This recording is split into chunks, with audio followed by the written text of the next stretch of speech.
Балдар, эй, балдар! Молдова эл жомогу.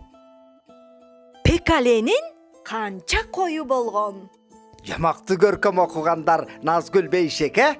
Болот Назар О, Шакир. күндөрдүн биринде тындале таяктын башына түйүнчөгүн түйүп, аны ийнине илип алып келаткан Пекалеге кезигип суроо узатты. Досым Пекале, сен каяка?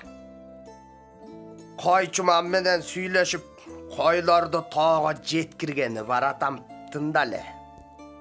Сенин көп коюң бар бошончо? Десе Пекале.